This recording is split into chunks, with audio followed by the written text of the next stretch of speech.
नमस्कार। आज हम आपके सामने लेके आए हैं एक स्नैक्स। जी हाँ, जो है वेजिटेबल अप्पम।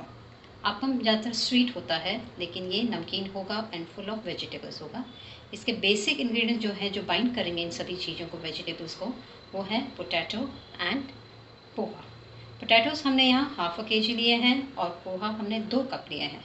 पोटैटो आप देख सकते हैं बॉईल करके पील कर लिया है, अब इसे हमने मैश भी कर लेना है। और पोहा भी हमने वॉश करके उसे पूरा ड्राई कर लिया है। आप देखेंगे पूरी तरह से ये ड्राई है। ये 2 कटोरी है। इसके अलावा हमारे और इंग्रेडिएंट्स हैं। वेजिटेबल्स जो होंगी वो इस प्रकार होंगी। आप देखेंगे हमने एक कैरेट ली है छोटी सी। बेसिकली जो मेजरमेंट है वो हाफ अ कप है, तो आप कैरेट ले लीजिए, ग्रेट कर लीजिए और सिर्फ हाफ कप लीजिएगा। उसी प्रकार हमने लिए हैं मटर, जिनको हमने हल्का सा पानी से निकाल लिया है, यानी कि पार बॉईल कर लिया है। उसके अलावा हमारे पास ये है कॉलीफ्लावर, जिसे हमने अगेन ग्रेट किया है। कैप्सिकम एक बहुत छोटी सी है, उसे भी फाइनली चॉप कर लिया है। एक मीडियम ऑनियन है, जिसे हमने फाइनली चॉप किया है। 2 green chillies again finally chopped and coriander finally chopped. और ये है हमारे पास crushed peanuts.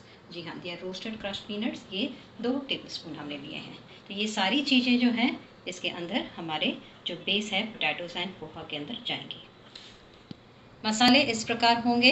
I will start with red chilli powder. ये सारे के सारे हाफ टी स्पून है। रेड चिली पाउडर है, गरम मसाला है, ब्लैक पेपर है, जीरा पाउडर है, chaat masala and dry ginger. नमक जो है 1.5 टीस्पून है। हम एक बड़ा बाउल ले लेंगे जिसमें हम पोटैटोज को मैश कर लेंगे। आप चाहें तो इसे ग्रेटर के साथ भी ग्रेट कर सकते हैं, पर ये इतने सॉफ्ट हैं कि बहुत ही अच्छे से आप देख रहे हैं ईजिली मैश्ड हो रहे हैं। पोटैटो मैश करने के बाद हम अभी बाकी की सब्जियां हैं उन्हें हम डाल देंगे। कैरेट हमने डाल दी है, इसी के साथ हम कॉलीफ्लावर भी डाल देंगे। हमने यहाँ चीज़ ग्रेटर लिया है ताकि ये बहुत ही फाइनली ग्रेट हो जाए।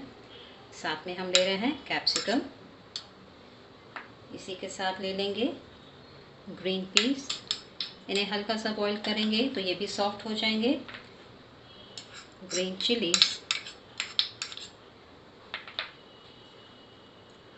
प्याज, ये भी फाइनली चॉप किया हुआ है। और इसी के साथ हम पीनट्स डाल देंगे ऊपर से। ये जब बन जाएंगे तो बहुत अच्छा क्रंची टेस्ट आएगा। और आखिर में लास्ट में हम डाल रहे हैं कोरिएंडर। अब हम ये सारे मसाले जो आपको मैं बता चुकी हूँ, आप अब इसमें डालेंगे। लेकिन इनका जो प्रपोर्शन है मैं क्लियर कर दूँ, हमने इस क्वांटिटी के हिसाब से लिया है, तो आप अपने टेस्ट के मुताबिक इन चीज़ों को एडजस्ट कर सकते हैं।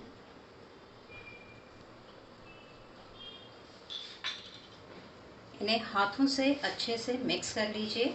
थोड़ा सा स्मैश भी कर देंगे तो कोई प्रॉब्लम नहीं होगी, क्योंकि हमें इनके छोटे छोटे बॉल्स बनाने हैं। जैसे कि मैंने कहा अप्पे या अप्पम भी कह सकते हैं आप, क्योंकि हम जिस पर इसे पकाएंगे वो वही कंटेनर है या बर्तन है जिसमें अप्पम बनाए जाते हैं। इसे हमने हल्का सा मिक्स कर लिया है, थोड़ा ऊपर नीचे कर लिया है।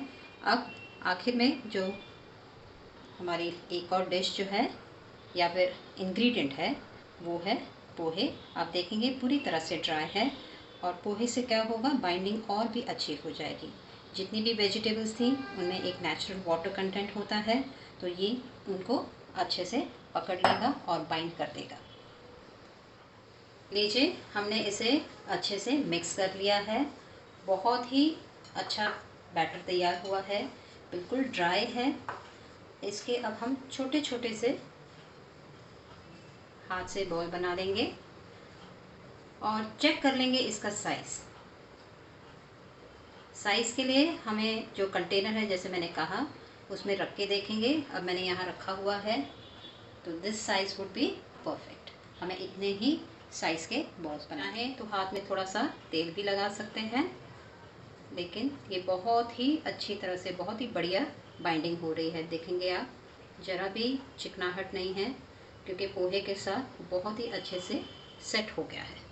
तो इस प्रकार हम बाकी के बॉल्स भी बना लेंगे। लीजिए, हमने बॉल्स तैयार कर लिए हैं। अब हम इन्हें कुक करेंगे अप्पम के वेसल में। यहाँ पर हमने फ्लेम मीडियम रखा है ताकि ये अच्छे से गर्म हो जाए, और ब्रश से हम इसे तेल कोट कर लेंगे ताकि ये नीचे चिपके नहीं। और जब ये अच्छे से गर्म हो जाएगा तब हम इसमें अपने वेजिटेबल अप्पे डालेंगे। तेल गर्म हो गया है, या फिर कह लो हमारा कंटेनर गर्म हो गया है। एक फाइनल राउंड, एक हल्का सा राउंड कर देंगे और इसे रख देंगे। इसी प्रकार हम सारे जितने भी कैविटीज़ हैं उन सब में अप्पम को रख देंगे। अब यहाँ पर हमने फ्लेम को स्लो कर देना है। इनको स्लो फ्लेम पे पकाना है, वो इसलिए कि आलू जो हैं वो बॉइल्ड हैं और बाकी चीज़ें जो रॉ हैं वो वैसे ही रहेंगे। हल्का सा ही उन्हें कुक करना है, और ऊपर से आप देख रहे हैं हम इसे कोट कर रहे हैं ताकि जब हम इसे पलटें तो ये ग्रीस रहना चाहिए, ताकि वो कंटेनर को जो है, वेसल जो है, उसे चिपके नहीं। तो इन्हें हम स्लो गैस पे पकाएंगे। And once we are done with greasing part, इसे हम ढक देंगे और एवरी 2 to 3 मिनट, या फिर बीच में जब लगे कि yes they need to be turn, हम इन्हें टर्न करेंगे। सभी अप्पम को हमने ऑयल के साथ कोट कर दिया है। अब इसे हम ढक रहे हैं। After 2 minutes we will check again. हम चेक कर लेंगे। बहुत अच्छे से तैयार हो रहे हैं। आप फोक ले लीजिए या फिर चम्मच भी ले सकते हैं। इन्हें टर्न करना है हमने। धीरे से इसे घुमा लीजिए। बहुत ही सुंदर आप देख सकते हैं, और ये बहुत ही आसानी से टर्न भी हो जाते हैं। इस प्रकार हमने इसको सभी साइड से पका लेना है। सारे के सारे अप्पे पलट दिए हैं। आप देख रहे हैं जो सेंटर में है वो बहुत अच्छे से तैयार हो गए। साइड वालों को थोड़ा टाइम लग रहा है, नेवर माइंड, लेकिन फ्लेम स्लो ही रखिएगा और दोबारा इसे 2 मिनट के बाद चेक कर लीजिए। एक बार फिर से चेक कर लेते हैं।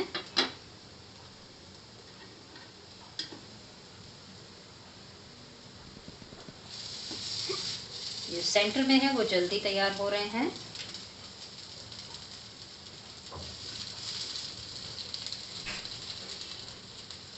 हमने पलटे हैं, लेकिन थोड़ा सा हम तेल का इस्तेमाल करेंगे जहाँ पर ठीक से तैयार नहीं हुए हैं। जैसे आप देख सकते हैं, एक दो हैं ऐसे जिनको थोड़ी सी कुकिंग की ज़रूरत है। दोबारा चेक कर लेते हैं। आपको इसे पलटते रहना चाहिए। आप देखेंगे ये सभी साइड से अच्छे से तैयार हो गया है। तो जो तैयार हो गए हैं हम उन्हें निकाल लेंगे।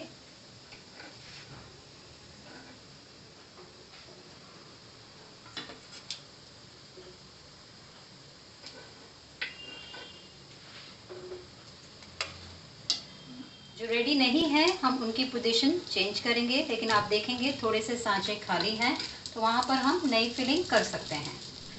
क्योंकि सारे एक साथ तैयार हों इज़ नॉट डेफिनेट, क्योंकि फ्लेम हमने स्लो रखा है। तो जो खाली है वहाँ पे हम नए वाले डाल देंगे। सबसे पहले उसमें तेल डाल दें। हम बाकी की जगहों में फिल अप कर रहे हैं। आप देखेंगे जैसे ये वाला भी तैयार हो गया है तो इसे हम निकाल लेंगे और वहाँ पर भी एक नया डाल देंगे। इस प्रकार हम सारे अप्पे तैयार कर लेंगे और फिर हम इन्हें सर्व कर लेंगे। लीजिए, हमारे वेजिटेबल अप्पम या वेजिटेबल अप्पे तैयार हैं। ये एक्चुअली मल्टीपर्पज़ डिश है। आप चाहें तो ग्रेवी तैयार करके ये वेजिटेबल कोफ्ते बन सकते हैं। आप ब्रेड या पाव के साथ लेंगे तो टिक्की या पैटिस भी हो सकती है, या फिर इसी तरह भी इसे पकौड़ों की तरह खाया जा सकता है। बच्चों को वेजिटेबल खिलाने का ये एक और नया तरीका है। उम्मीद है आप इसे लाइक करेंगे और ज़रूर ट्राई कीजिएगा। ख़ास करके बच्चों को ज़रूर खिलाइएगा। पूरा यकीन है उन्हें पसंद आएंगे। चैनल को सब्सक्राइब करना भूलिएगा मत। Thank you so much.